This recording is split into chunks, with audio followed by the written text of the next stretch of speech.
நிறைய பேர் இடத்துல பார்த்தீங்கன்னா, திருச்சி தொகுதியில லாரன்ஸ் மாஸ்டர் நிக்கிறாரு. நெறைய பேர், "அண்ணா நீங்க வாங்கண்ணா, நீங்க வந்தா நாங்க ஓட் போடுறோம்ண்ணா, வெல்கம்ண்ணா" இதெல்லாம் சொல்றீங்க. நான் ஷூட்டிங் போற இடத்துல, நான் ஏதாவது ஆஃபீஸ் போனா கூட, வாங்க எம்எல்ஏ சார் திருச்சி தொகுதியில நிக்கிறீங்களா?"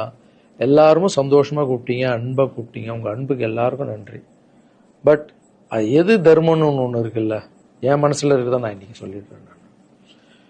திருச்சி தொகுதியில நான் வந்து நிக்கணுமா, இல்ல விஜய் சார் எப்போ ஹீரோ ஆனாரோ அப்பத்திலிருந்து ஒருத்தர் போஸ்ட் ஓட்டி இருப்பார்ல, அதுக்கப்புறம் அவர் அரசியல் ஸ்டார்ட் பண்ண அப்புறம் அந்த அரசியலுக்காக உழைச்சிருப்பாங்கல்ல, அவர் ஆரம்ப ஸ்டேஜ்ல இருந்து வந்தவங்க எல்லாம் இருப்பாங்க, அவங்க வரணுமா நான் வரணுமா?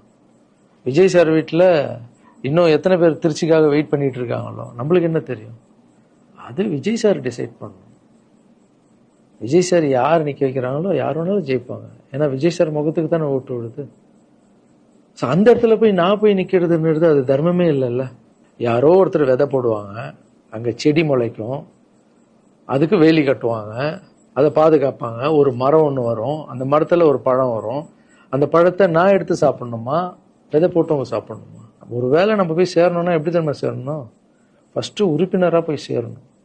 உறுப்பினரா சேர்ந்து அந்த கட்சிக்காக 3 வருஷம் உழைக்கணும், 4 வருஷம் உழைக்கணும். கட்சியுடைய எல்லா நல்ல திட்டங்களையும் எத்தனை போய் வெளியே சொல்லணும். கடமை செய் பலனை எதிர்பார்க்காதன்றதுதான் என்னுடைய கோட்டை. உழைக்கணும். அப்புறம் கட்சி மேலிடம் பார்த்து, சிஎம் பார்த்து நல்லா உழைக்கிறாங்க ஒரு போஸ்ட் கொடுத்தா அந்த போஸ்ட்ல நம்ம இருந்து என்ன பண்ணணுமோ அதை பண்ணணும். அது தர்மம். நான் ஃபர்ஸ்ட் என்னுடைய நிலைப்பாடை சொல்றேன். நான் எதுக்கு அரசியல் வந்திருக்கேன், ஏன் வந்திருக்கேன், யாரு கூட போறேன் அப்படின்றத இன்ஃபார்ம் பண்றேன். ஒரே ஒரு விஷயம், அவர்கிட்ட ஹெல்ப் கேட்க போறேன். எனக்காக இல்ல. எப்படி நம்ம ஹெல்ப் கேட்க போறேன்? கலைஞர் ஐயா இருந்தாரு, அவர் இருக்கும்போது நான் ஒரு சில குழந்தைங்கிட்ட ஆப்ரேஷனுக்கெல்லாம் ஹெல்ப் கேட்டேன், அவரும் பண்ணாரு. அதுக்கப்புறம் உதயநிதி ஸ்டாலின் சார், அவர்கிட்ட இப்பதான் லேட்டஸ்டா ஒரு 2 மாசத்துக்கு முன்னாடி என்னுடைய மாற்றுத்திறனாளி பசங்க மல்லர் கம்பம் கத்துக்கிட்டாங்க. மல்லர் கம்பம்னா ஒரு கட்டையை வச்சுட்டு அதுக்குள்ள டான்ஸ் ஆடுறது, கஷ்டப்பட்டு கத்துக்கிட்டாங்க. அவங்களுக்கு ஷோஸ் எல்லாம் வேணும்னு அவர் நம்பர் என்கிட்ட இல்லை, கேட்டு வாங்கி ஒரு வீடியோ அனுப்பிவிட்டேன், அவ்வளவுதான். அவர் என்ன பண்ணாருன்னா, ஸ்டாலின் சார் சிஎம் சாருக்கு இதை அனுப்பி கேட்டு ஒரு வாரத்துல சிஎம் சார் முன்னாடி ஆட வச்சுட்டாங்க. ஸோ அவங்க எல்லாம் அப்படி பண்ணியிருக்காங்க. அப்புறம் அன்புமணி ராமதாஸ் சார் பண்ணியிருக்காரு.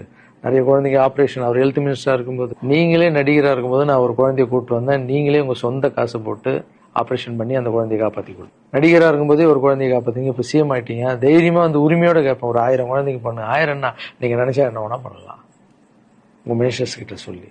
அது உரிமையோட வந்து நான் போய் கேட்கறதில்ல, நியாயம் இருக்கு. அது சிஎம் பண்ணும்போது அதை வெளியே வந்து சிஎம் எனக்காக என் நண்பர் வந்து இத்தனை ஆப்ரேஷன் பண்ணாரு, இத்தனை குழந்தைங்க இந்த ஹெல்ப் பண்ணாருன்னு அப்ப பெருமையா சொல்லிக்கலாம். நம்ம அதுக்குன்னு ஃபீல் பண்றாதீங்க, அண்ணன் அரசியலுக்கு வரமாட்டாரு போல. திருச்சி கிழக்குல தான் நிக்கலன்னு சொன்னேன், அதுதான் தர்மம் இல்லைன்னு சொன்னேன், வேற எங்கேயும் நிக்கலன்னு சொல்லல. நிற்போம் பொறுமையா, அடி மேல அடி எடுத்து வச்சு, அவசரப்பட்டு என்ன இது சீக்கிரம் வாங்கலாம் அப்படின்னு சொல்றேன். என்ன காய்கறி கடையா போய் வாங்குறதுக்கு? இவ்வளோ நாள் நம்ம உழைச்சி காப்பாற்றி வச்ச பேரெல்லாம் ஒருத்தருக்கு போய் சரண்டர் பண்ணிட்டு அவங்களுக்காக உழைக்க போறோம்னா, அங்க நம்மளுக்கு சீட்டு வேணாம், எதுவும் வேணாம், மரியாதை. எங்க நம்மளுக்கு மரியாதை நல்லா கிடைக்குதோ, யாரு கூட போய் சேர்ந்தா மக்களுக்கு நல்லது நடக்குமோ எல்லாம் திங்க் பண்ணி அழகா பண்ணுவோம். ஏதோ ஈஸியா கிடைக்குதுன்னு எம்எல்ஏ சீட்ல வந்து உட்காந்துக்கிட்டு, இல்ல மினிஸ்டர் சீட்ல உட்காந்து பதவி அனுபவிக்கிறதுக்காக வருவானா, என் சுயநலத்துக்காக வரேனா, இல்ல மக்கள் பின்னாடி வந்து நிக்கிறேன், மக்கள் பிரச்சனைக்காக நான் வரேன்.